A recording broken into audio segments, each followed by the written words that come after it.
বন্ধুরা, আজ আবার একটা নতুন রিউমার মার্কেট এসেছে। বলা হচ্ছে হার্দিক পান্ডিয়া কেকেআরে আসছে এবং রঘুবংশী আর রমনদীপ মুম্বাই ইন্ডিয়ান্সে যাচ্ছে। এইটা অনেক রিপোর্টে বলা হচ্ছে যে নিউজ 18 বাংলা এইটা রিপোর্ট করেছে।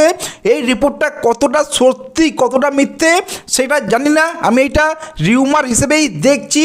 কিন্তু যেটাই হোক, যদি এটা 1%ও ঠিক হয়, এই রিউমারটা যদি 1%ও ঠিক হয়, আমি বলবো কেকেআর সুমন গিলকে ছেড়ে যে ভুলটা করেছিল সেম ভুল রঘুবংশীকে ছেড়ে করতে যাচ্ছে কেকেআর আবার। হ্যাঁ, আমি বলছি আবার সুমন গিলকে ছেড়ে একটা তো ভুল করেছিল, এবার রঘুবংশীকে ছেড়ে সেই ভুলটা আবার কেকেআর রিপিট করতে যাচ্ছে। আমি বলবো রমনদীপকে দিয়ে দাও, তার সাথে বৈভব অরোরাকে দিয়ে দাও অ্যাজ এ গিফট হিসেবে, তার সাথে আবার রাহানেকেও দিয়ে দাও, কিন্তু রঘুবংশীকে দিও না ভাই। এটা কেকেআর আবার খুবই বড় ভুল করবে যদি 1%ও এই রিউমারটা ঠিক হয়। তাহলে মুম্বাই ইন্ডিয়ান্সের জন্য যেটা ঠিক হবে সেটা হচ্ছে Hardik Pandya as a finisher, রমনদীপকে নিচ্ছ ঠিকই আছে, এবং একজন বোলারকে নাও, যেটা হচ্ছে তোমার মাথিসা পাথিরানা, মানে রমনদীপ প্লাস পাথিরানা, এই দুজনকে এমআই নিতে পারে, যেটা মুম্বাই ইন্ডিয়ান্সের জন্য ভালো হবে। কারণ Hardik Pandya as a finisher, ওখানে তুমি রমনদীপকে অ্যাজ এ ফিনিশার পেয়ে যাচ্ছ, এবং মুম্বাই ইন্ডিয়ান্সের ট্রেন্ড বোল্ট সে এখন সেই ফর্মে নেই, তো ওর জায়গায় তুমি একটা নতুন জেনারেশনের মাথিসা পাথিরানাকে তুমি নিতেই পারো। এটা মুম্বাই ইন্ডিয়ান্সের জন্য ভালো হবে এবং কেকেআরের জন্যও ভালো হবে। এই ডিমান্ডটা আমার মনে হয় বেশি ভালো হবে তোমার মুম্বাই ইন্ডিয়ান্সের জন্য এবং কেকেআরের জন্য ভালো হবে। তো যাই হোক ভাই, ডেলি একটা নতুন রিউমার আসছেই। গতকালই সব কিছু চর্চা করলাম যে ক্যামেরন গ্রিন থেকে স্টার্ট করে সব কিছুই ক্যাশ ডিল সব কিছু চর্চা করলাম।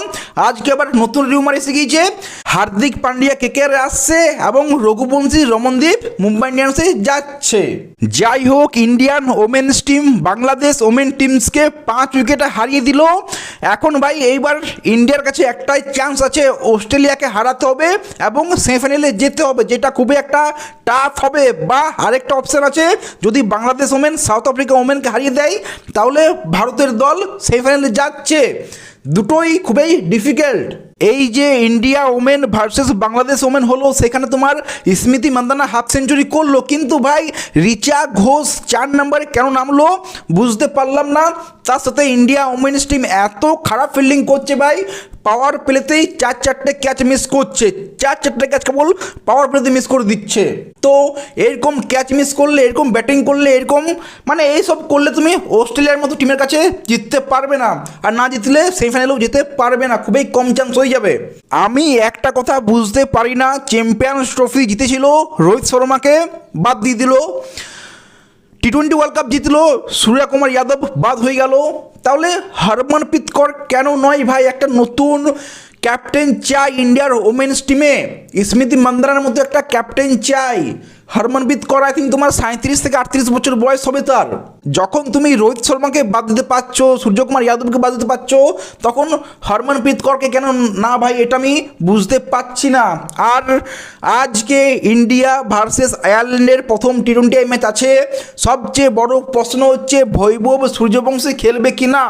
তো রিপোর্টে বলা হচ্ছে আজ সন্ধেবেলায় শ্রেয়স আইয়ার এবং গৌতম গম্ভীর ডিসিশন নেবে বৈভব সূর্যবংশী খেলবে কি না। কিন্তু আমার যেটা মনে হয় অভিষেক শর্মা আজকে বসছে, বৈভব সূর্যবংশী খেলছে, বৈভব সূর্যবংশী, সঞ্জু স্যামসন ওপেনিং করবে, 3 নম্বরে ঈশান কিষান আসছে, যেটা আমার মনে হয়। এই নিয়ে তোমাদের কি মনে হয়?